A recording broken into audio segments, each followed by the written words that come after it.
오늘 본문 말씀은 요한복음 10장 1절에서 5절 말씀입니다. 요한복음 10장 1절에서 5절 말씀입니다.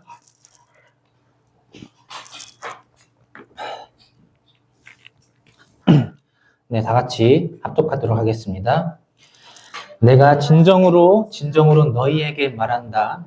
양 우리에 들어갈 때에 문으로 들어가지 아니하고 다른 데로 넘어 들어가는 사람은 도둑이요 강도이다. 그러나 문으로 들어가는 사람은 양들의 목자이다. 문지기는 목자에게 문을 열어주고 양들은 그의 목소리를 알아듣는다. 그리고 목자는 자기 양들을 이름을 하나하나 불러서 이끌고 나간다. 자기 양들을 다 불러낸 다음에 그는 앞서서 가고 양들은 그를 따라간다. 양들이 목자의 목소리를 알고 있기 때문이다. 양들은 결코 낯선 사람을 따라가지 않을 것이고 그에게서 달아날 것이다. 그것은 양들이 낯선 사람의 목소리를 알지 못하기 때문이다. 아멘.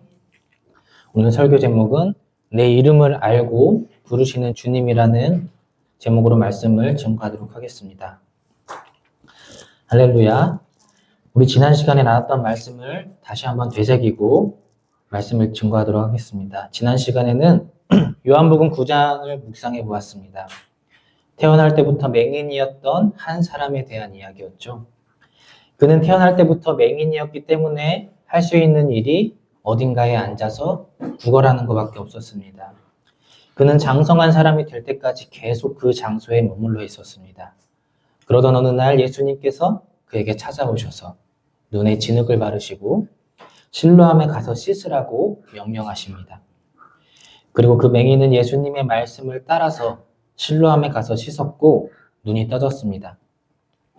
그리고 나서 예수님이 어떠한 분이신가에 대해 유대인들과 바리새파 사람들에게 당당하게 이야기하는 사람으로 바뀌었습니다. 예수님을 만나기 전에는 눈이 보이지 않아서 늘 어둡고 쭈그려 앉아있는 인생이었다면 이제는 예수님을 만나고 눈이 보이고 허리를 펴고 예수님은 그리스도라고 외치는 사람이 되었다는 것입니다. 예수님께서 이 사람에게 이 사람이 태어날 때부터 맹인이었던 이유는 그 죄로 인한 것이 아니라 하나님께서 그에게 하실 일을 드러내려 하시기 때문이라는 그 말씀이 이루어진 것입니다. 요한복음 9장을 통해서 하나님께서는 우리에게 이렇게 말씀하시는 것입니다. 구약시대를 살펴보면 하나님 말씀을 불순종한 아담과 하와로부터 시작해서 결국 구원받을 만한 자격 없는 인생들의 기록이 낱낱이 적혀 있습니다. 그리고 복음서를 통해 바라본 예수님께서는 이 구원받을 자격 없는 세상에 대해서 어떻게 반응하셨습니까? 예수님께서는 사랑으로 허다한 죄를 모두 덮어주시고 그 모든 것을 담당하셨습니다. 그리고 예수님이 부활하시고 직접 만난 제자들은 사도행전의 삶을 살아갔죠. 그리고 구약 성경을 읽으면서 지금 현재 이 세상을 우리는 대조해서 살펴보아야 합니다. 구약 성경에서 나온 사람들의 생각과 행동, 그때의 시대가 지금 현재를 살아가는 우리의 모습과 생각, 또 시대가 똑같기 때문입니다. 그리고 지금 이 세상에 대해서 예수님께서는 어떻게 반응하고 계십니까? 주님은 여전히 변하지 않는 말씀을 통해서 저와 여러분을 사랑하고 계십니다.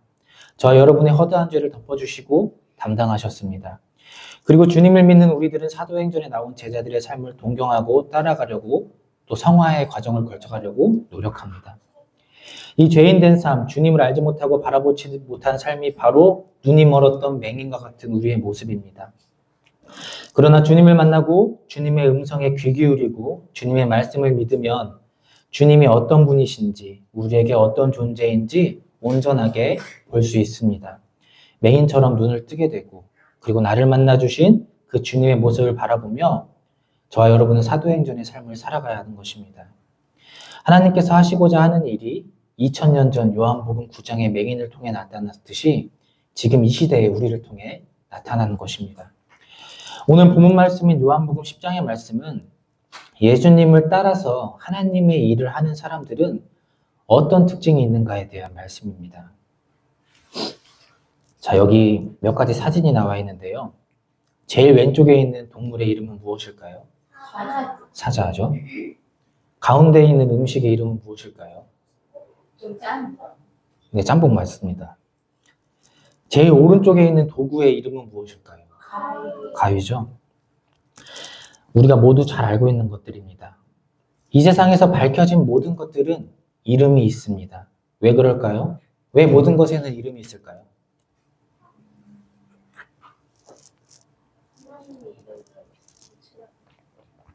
하나님께서 이름을 붙이라고 했기 때문에. 이 세상에 있는 것들이 왜 이름이 있냐면 그것을 불러야 하기 때문이죠. 그게 있는데 뭐라고 불러야 되냐. 그렇기 때문에 이름이 생긴 거거든요. 하나님께서도 이 세상을 창조하실 때부터 많은 이름을 말씀하셨습니다. 빛, 어둠, 물, 하늘, 바다, 나무, 풀, 짐승, 남자, 여자. 하나님께서 만드신 것에는 다 이름을 붙이셨습니다. 왜냐하면 무언가 존재하는 것을 표현해야 하기 때문입니다. 반대로 존재하지 않는 것은 표현할 수가 없습니다. 존재하지 않기 때문에 표현할 필요가 없기 때문이죠. 그래서 이름이라는 것은 이 세상에 존재하는 무언가를 표현하는 것입니다. 그리고 그 이름을 안다는 것은 그 이름을 떠올리면서 그것이 동물인지 음식인지 도구인지 알 수 있게 합니다. 우리가 사자라는 단어를 말하며 떠올렸을 때 우리는 그것이 동물이라는 것을 이해합니다. 그리고 그 동물 중에서는 육식동물이라는 것을 이해합니다. 짬뽕이라는 단어를 떠올리면은 우리는 그것이 중국집에 가서 먹을 수 있고 면 요리라는 것을 떠올리게 합니다. 이렇듯 이름이라는 한 단어가 내포하고 있는 속성은 아주 다양하고 많습니다. 자, 이 사진 속의 동물을 보십시오. 참 괴상하게 생겼죠? 이 새는 세상에서 가장 희귀한 동물로 알려져 있고 새 중에서 머리가 가장 큰 새라고 합니다. 이 새의 이름은 무엇일까요? 이 새의 이름을 아시는 분 한 분도 안 계시죠? 이 새의 이름은 넓적부리 황새입니다. 저도 이번에 처음 봤어요. 처음 알았어요. 저와 여러분은 왜 이 새의 이름을 몰랐을까요? 본 적이 없으니까. 처음 봤어요. 또는 언젠가 다큐멘터리에서 본 적이 있을지도 몰라요. 우리 수많은 인생 가운데. 그러나 우리 일상에서는 많이 보이지 않죠. 처음 보았다는 것은 이전에는 내가 몰랐다는 것이에요.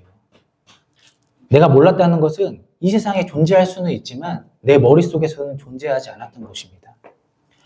그러나 우리는 이제 이 새의 이름을 알고 이 새의 모습도 보았습니다.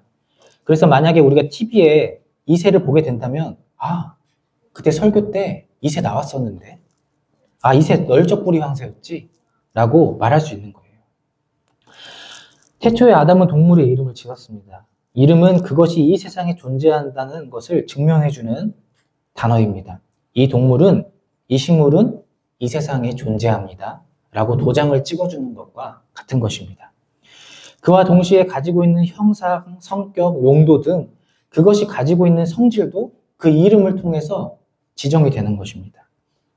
자, 이번엔 제일 왼쪽에 있는 동물은 뭘까요? 제일 왼쪽에 있는 동물. 요거. 머리는 독수리처럼 생겼는데 몸은 쥐처럼 생겼어요. 이 동물의 이름은 뭘까요? 이 동물은 이름이 없어요. 실제로 존재하는가요? 이 동물은 이름이 없어요. 존재하지 않기 때문에. 그죠? 존재하지 않기 때문에 이름이 없는 거예요. 누군가 미어캣과 독수리를 합성해 놓은 사진입니다. 존재하지 않는 것이니까 이름이 없죠. 만약에 이 동물이 영화나 만화에 나온다면 그 영화나 만화에 이름이 붙여질 수는 있겠지만 이름이 없는 거예요. 존재하지 않으니까. 자, 오른쪽에는 또 사자들이 나와요. 근데 생김새가 좀 다르죠. 같은 사자지만 왼쪽 사자는 바바리 사자라고 하고요. 오른쪽 사자는 트란스발 사자라고 합니다. 백사자인가 봐요. 이처럼 같은 사자지만 생김새나 성격, 성향 등 다르면 이름이 달라요. 그리고 여기 모인 우리들도 이름이 다 똑같나요? 이름이 달라요.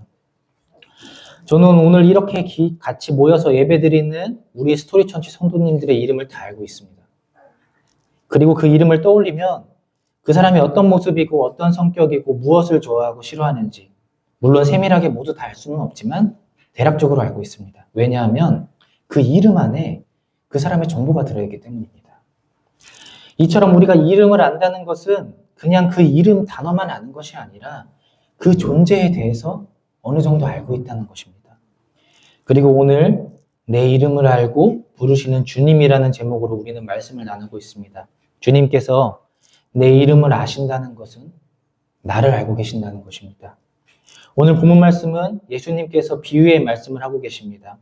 그리고 우리가 예수님께서 하시는 비유의 말씀을 읽을 때는 주님께서 비유하고 있는 대상이나 상황이 무엇인지 면밀하게 살펴보고 고민해 봐야 됩니다. 내가 진정으로 너희에게 말한다. 양 우리에 들어갈 때 문으로 들어가지 아니하고 다른 데로 들어가는 사람은 도둑이요 강도이다. 이게 무슨 말씀인가요? 양 우리가 있는데 양 우리의 멀쩡한 입구를 놔두고 다른 데로 넘어 들어가는 사람은 도둑이고 강도라는 말씀이죠. 왜냐하면 양 우리의 정식으로 들어가려면 입구로 들어가야 하기 때문입니다. 양 우리의 입구가 아닌 다른 데서 넘어왔다는 것은 이 양 우리에 관련된 사람이 아님을 뜻합니다. 그런 사람은 도둑밖에 없다는 거죠. 반대로 그러나 문으로 들어가는 사람은 양들의 목자이다. 양들을 먹이고 지키고 돌봐주는 그런 사람을 목자라고 합니다. 목자는 도둑처럼 문이 아닌 곳으로 양 우리에 들어갈 필요가 없어요. 왜냐하면 이 양 우리와 관련되어 있는 사람이기 때문입니다. 문을 통해서 목자가 들어와도 양들은 전혀 겁낼 필요가 없습니다. 그 목자가 누구인지, 자신들에게 어떤 일을 하는지 이미 알고 있기 때문입니다. 문지기는 목자에게 문을 열어주고 양들은 그의 목소리를 알아듣는다. 그리고 목자는 자기 양들의 이름을 하나하나 불러서 이끌고 가신다. 양 우리의 문 앞에서 문을 지키는 사람, 문지기는 목자에게는 문을 열어줍니다. 목자가 누구인지 확인이 되니까 문을 열어줄 수 있는 거죠. 그리고 그 우리에 있는 양들도 그 목자가 누구인지 확인을 합니다. 어떻게 확인하나요? 목소리를 알고 있어요. 아, 양들도 문을 통해 뭔가 들어오긴 했는데 이 사람이 목자인지 아닌지 판별을 하는 거예요. 아, 이 목소리를 들어보니까 우리를 매일 풀밭으로 데리고 가는 목자의 목소리가 확실하구나. 그리고 또 하나 있어요. 무엇일까요? 양들이 목자를 확인하는 거. 이름을 불러요. 아? 내 이름을 알고 있네. 내 이름은 목자님밖에 모르는데. 우리를 인도하시는 그분의 목소리도 확실하고 내 이름도 알고 계시니까 우리는 지금 풀밭으로 나가야 되는구나. 그곳에서 맛있는 풀을 먹을 수 있겠구나라는 것이 이 비유 속의 양들의 생각입니다. 자기 양들을 다 불러낸 다음에 그는 앞서서 가고 양들은 그를 따라간다. 양들이 목자의 목소리를 알고 있기 때문입니다. 지금 이 비유의 말씀은 이제 양 우리에서 나온 다음 이야기예요. 양들의 이름을 불렸던 목자는 그 목자가 인도해야 할 길을 앞장서서 갑니다. 뒤에서 가지 않죠. 왜 뒤에서 가지 않을까요? 네, 양들은 따라갈 수밖에 없는 동물이라서 그래요. 목자가 뒤에서 가고 있으면 양들은 제 갈 길로만 갑니다. 가고 싶은 대로. 그러나 목자의 목소리로 이 길로만 가야 돼 라고 그 목소리를 들으면 그 길로만 가는 거예요. 양들은 전혀 길을 모르고 지혜롭고 똑똑하지 못한 존재이기 때문입니다. 그리고 양들이 이 목자를 따라가는 이유를 한번 다시 집중해 볼까요? 양들이 목자를 따라가는 이유는 뭔가요?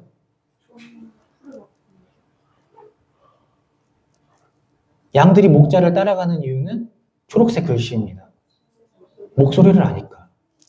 자, 목자님이 어디로 가는지 모를 수 있어요.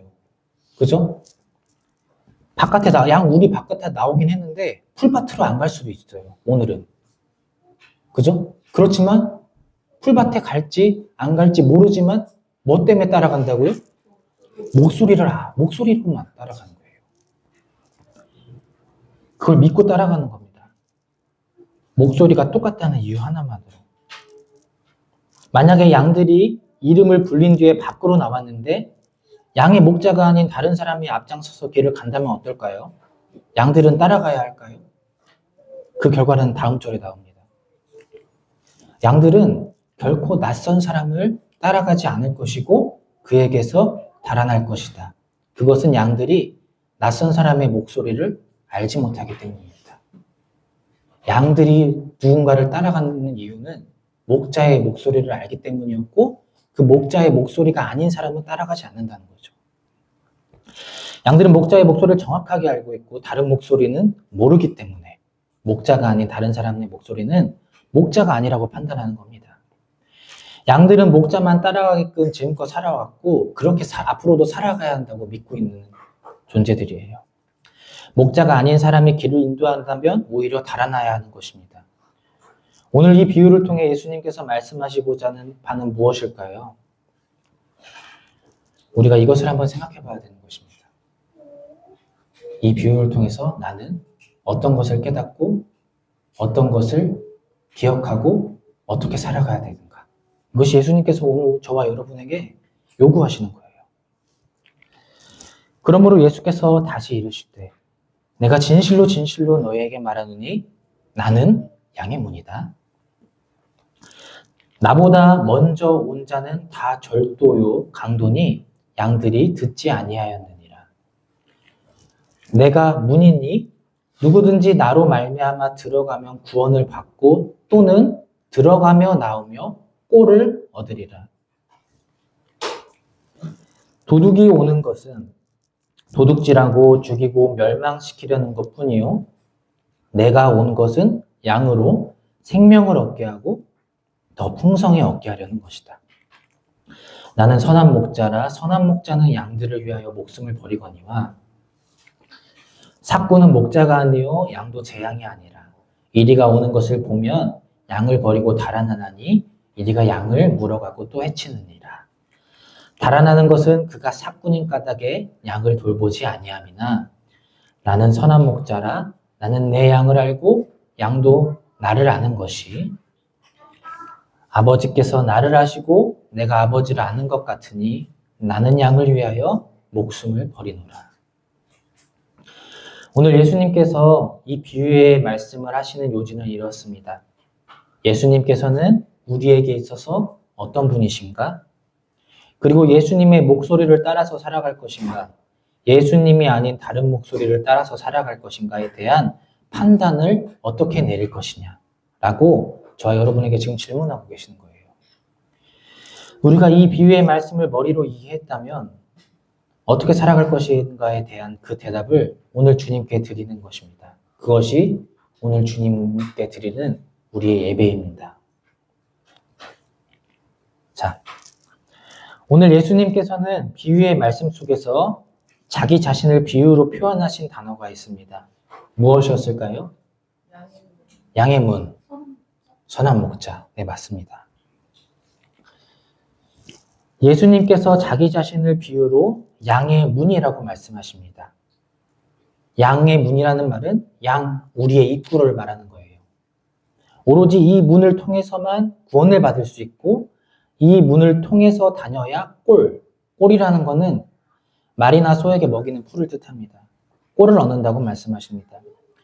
예수님께서는 예수님을 통해서만 구원을 받을 수 있다고 말씀하시는 것입니다.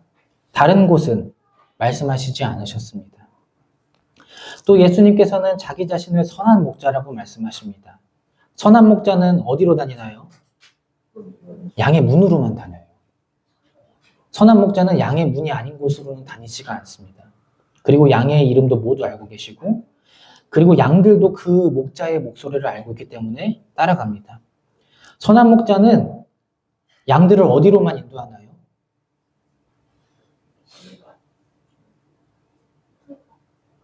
그 전에 어디로 가죠? 어디를 통과합니까?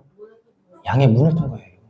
선한 목자는 양의 문으로만 다니고 양들도 양의 문으로만 통과하게끔 만듭니다. 다른 곳으로는 넘어가지 않아요. 왜냐하면 양의 문으로 가야만 구원을 얻고 꼴을 얻기 때문입니다. 다른 곳은 가지 않아요. 반면에 문과 반대되는 곳, 문이 아닌 곳, 문이 아닌 곳은 누가 다니죠? 도둑도 다녀요. 문이 아닌 곳으로는 선한 목자는 다니지 않고 도둑이만 다닙니다. 문이 아닌 곳은 어떤 곳인가요? 구원과는 관련이 없어요. 왜냐하면 구원은 양의 문을 통해서만 얻을 수 있기 때문에. 꼴을 얻는 것과도 관련이 없어요. 그 도둑들은 양을 잡아가거나 도둑질하려고 들어오는 것이기 때문입니다. 또 사꾼은 무슨 어떤 사람이냐면 돈을 받고 양치기의 일을 하는 사람들이에요.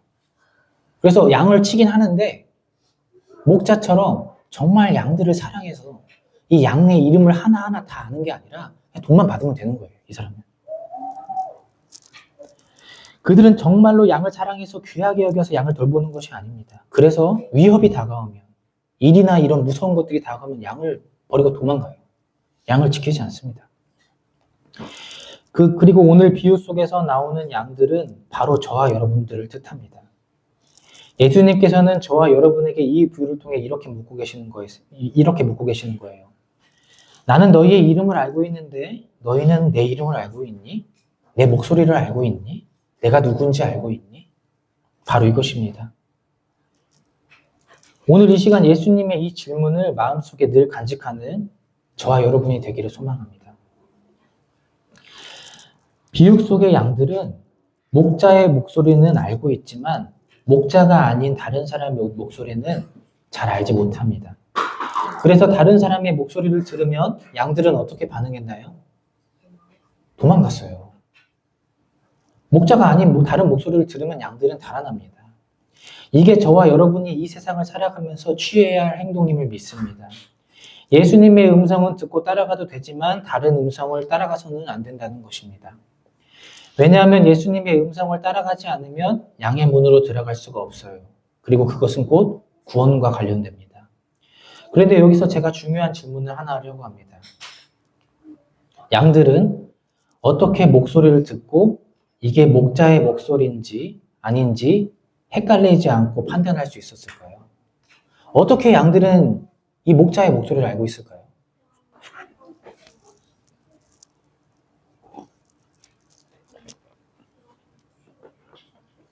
한번 양들의 입장에 대해서 한번 생각해 볼까요?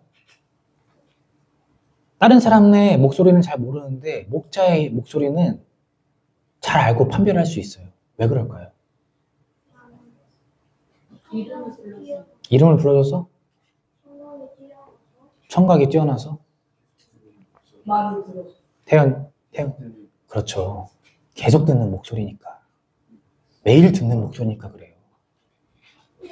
우리가 누군가 처음 만났어요. A와 B 사람을 만났는데 A는 내가 오랫동안 알고 있던 사람이고 B는 처음 본 사람이에요. 그 사람을 블라인드를 쳐놨어요. 그러면은 누가 A인과 누가 B인지 우리는 알 수 있어요. 목소리를 듣고. 왜? 오래 알았던 목소리니까요. 매일 들었던 목소리니까요. 이게 오늘 비유의 핵심입니다. 목자와 양과의 관계가 돈독했기 때문에 목자를 매일 만나고 목자의 목소리를 매일같이 들었기 때문에 이 목자의 목소리가 각인이 돼서 다른 목소리가 목자의 목소리인지 아닌지 알 수 있고 목자의 목소리만 따라가고 목자의 목소리가 아닌 것은 따라가지 않을 수 있게 된 거예요. 결국에는 그 이유는 목자와 양과의 관계가 너무나도 돈독했다라는 거죠. 매일 만나고 매일 사랑받고 서로 사랑 주고. 그래서 예수님께서는 14절하고 15절에 이렇게 말씀하세요. 나는 선한 목자인데 내가 내 양을 알고 양 역시 나를 아는 것이 무엇과 같냐면 아버지께서 나를 아시고 내가 아버지를 아는 것과 똑같다는 거죠. 이 비유의 핵심이에요. 이 선한 목자와 양이 서로 사랑하고 서로 친한 관계가 하나님과 예수님과의 관계고 그리고 그 관계가 하나님과 우리의 관계가 되어야 된다고 예수님께서는 말씀하고 계시는 거예요. 그렇기 때문에 나는 양을 위해서 목숨을 버린다. 예수님께서는 선한 목자와 양과의 관계를 하나님과 예수님과의 관계로 표현하시고 선한 목자와 양이 너무나도 가까운 관계이듯이 하나님과 예수님의 관계가 그러하고 하나님과 우리의 관계도 그렇게 되어야 된다라고 강조하시는 거예요. 그렇게 가까운 관계가 되어야만 우리는 목소리를 제대로 구분할 수 있어요. 이 목소리가 선한 목소리인지 이 목소리가 악한 목소리인지, 즉 이것이 하나님 말씀으로부터 비롯된 것인지 아니면 악한 사탄 마귀로부터 나온 뜻인지 구별할 수가 있다는 것입니다. 그리고 이렇게 이것을 구분하며 이 세상을 살아가는 것이 사도행전으로 살아가는 사람들이 가져야 할 가장 큰 은사입니다. 영분별의 은사예요. 하나님의 말씀을 전하는 사람들이 이게 하나님의 말씀인가 저게 하나님의 말씀인가 헷갈리고 이 길로 가야 되나 저 길로 가야 되나 헷갈리면요, 하나님의 말씀을 전하는 사람으로 살아갈 수가 없어요. 하나님께서 이 시대에 반드시 요구하는 것이 이 영분별의 은사입니다. 제가 이번 말씀을 묵상하면서 제 신앙 그래프를 한번 그려봤어요. 자, 보시면요, 여기 Y축, 이 위로 가는 게 믿음과 기쁨과 감사. 믿음이 높으면 기쁨과 감사는 저절로 높아져요. 그리고 여기 X축, 가로축은 음성이라고 적어봤어요. 어떤 음성을 듣는가. 그래서 여기 파란색, 찬양, 기도, 말씀, 묵상은 무엇과 관련되어 있죠, 우리가? 하나님과의 관계가 관련되어 있죠. 그래서 우리가 예수님의 음성을 듣고 찬양도 드리고 기도도 드리고 말씀 묵상도 하다 보면은 자연스럽게 이 파란색 곡선처럼 우리 믿음이 점차 올라가요. 말씀에서도 믿음은 들음에서 난다고 말씀하셨죠. 그래서 이 믿음이라는 거는 뭔가 들어야 돼요. 근데 뭘 들으냐? 예수님의 음성을 들어야 된다는 거죠. 예수님의 음성은 무엇인가요? 예수님의 음성은 태초부터 변하지 않는 하나님 말씀이에요. 그것을 계속 듣는 거죠. 그런데 그렇게 믿음이 성장하고 높아지면요, 자연스럽게 기쁨과 감사가 생겨납니다. 이거는 내가 기뻐하고 감사해야지라고 마음 먹어서 되는 일이 아니라요, 내가 믿음이 점차 성장하면 저절로 이렇게 되는 거예요. 그게 어떠한 상황에 처하더라도 말입니다. 바울과 실라 같은 경우도 예수님을 전도했다는 이유로 억울하게 감옥에 갇혔는데 그곳에서 찬양을 드려요. 그들이 그렇게 할 수 있던 원동력이 믿음입니다. 어떤 상황에 처하더라도 나는 찬양 드릴 수 있어. 그런데 살아가다 보면 반드시 믿음이 늘 이렇게 상향 곡선을 그리는 게 아니에요. 이런 빨간색, 내려가는 곡선도 그려질 수 있어요. 낙담되는 일, 짜증나는 일, 슬픈 일, 걱정, 안 좋은 일. 그리고 이런 일이 생기면 우리는 예수님의 음성을 듣는 것보다 그 상황과 환경이 주는 목소리, 예를 들면은 걱정, 미움, 스트레스에 더 집중을 해요. 거기에 집중하다 보면요, 우리 예수님 음성 못 들어요. 그러면은 그냥 믿음 내려갑니다. 이렇게. 이제 될까? 나 어떡하지? 너무 힘들고 괴롭고 포기하고 싶어. 이런 음성들이 계속 들리면 자꾸 빨간색으로 내려가는 거예요. 그러다가 이 초록색 점이 생길 때가 있어요. 주님께서 나를 다시 부르시고 내 이름을 불러주실 때. 우리는 그때 이렇게 대답해야 돼요. 주님, 이제서야 주님의 음성이 들리네요. 제가 여기 있습니다. 주님이 나의 이름을 불러주시는 그 따뜻하고 친절한 음성을 들으면 내가 듣고 있던 힘든 음성들이 다시 안 들리기 시작해요. 주님이 주시는 강하고 담대하고 밝고 빛나는 소망 있는 그 음성이 저와 여러분을 사로잡고 다시 올라가요. 주님과의 관계를 다시 시작하기 때문에 믿음이 상향곡선으로 올라가는 것입니다. 주님의 음성이 없이는 절대로 믿음이 올라갈 수 없어요. 믿음이 자라갈 수 없어요. 우리는 그래서 지금 점검해 봐야 합니다. 나는 지금 주님의 음성과 세상에서 나를 좌절하게 하는 음성 중 어떤 음성을 듣고 있는가? 지금 내 현실에 기쁨과 감사가 점차 떨어지고 있다면 그것은 빨간색 음성이 계속 나에게 들리는 것입니다. 그 음성은요, 양의 문을 드나드는 선한 목자의 음성이 아니라 양의 문 이외의 장소로 넘어오는 도둑의 목소리예요. 도둑의 음성은요, 우리로 하여금 생명을 얻게 하려고 하는 게 아니라 멸망시키고 빼앗기 위한 음성입니다. 그것을 우리는 구분해야 돼요. 우리에게 생명을 주시는 주님의 음성을 기억해야 합니다. 그리고 저와 여러분은 이 그래프를 보며 생각합니다. 왜 이렇게 나는 이 신앙의 삶을 반복할까? 왜 이렇게 믿음이 좋았다가 떨어졌다가 좋아졌다가 떨어졌다가 이런 삶을 왜 반복하지? 무엇이 문제일까? 무엇이 문제일까요? 저는 이 주기가 길다고 생각합니다. 다시 내가 회복하는 이 주기. 회복하는 주기가 길면요, 힘들어요. 우리 삶이 고달파요. 믿음을 다시 회복한다는 것은 참 힘들더라고요. 그런데 이 그래프에서 주기가 긴 이유는 뭘까요?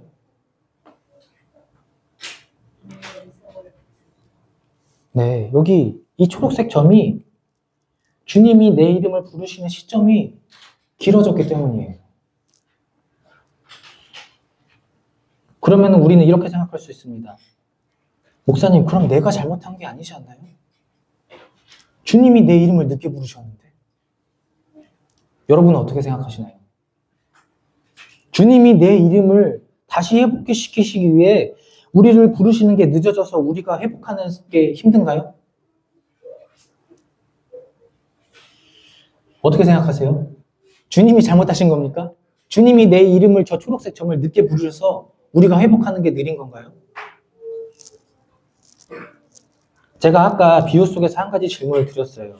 양들은 어떻게 목자와 목자가 아닌 사람의 목소리를 구분할 수 있었습니까? 계속 들어서요. 양의 이름을 불러주시는 그 예수님의 음성을 계속 들었기 때문이에요. 우리 주님께서는요, 이 초록색 점이 사실 저렇게 매일같이 있어요. 그런데 우리가 주님의 그 음성을 모르면 들을 수가 없는 거예요. 주님의 음성을 잘 모른다는 것은 그만큼 주님과 매일매일 관계를 쌓는 것을 게을리했기 때문입니다. 그것보다 더 좋은 것들이 세상에 많기 때문에, 그것보다 내가 집중해야 될 것이 세상에 많기 때문에, 빨간색 음성에 주님의 음성이 가려져 버려도 들을 수가 없어요. 주님이 날 부르신다는 그 사실을 깨닫지 못합니다.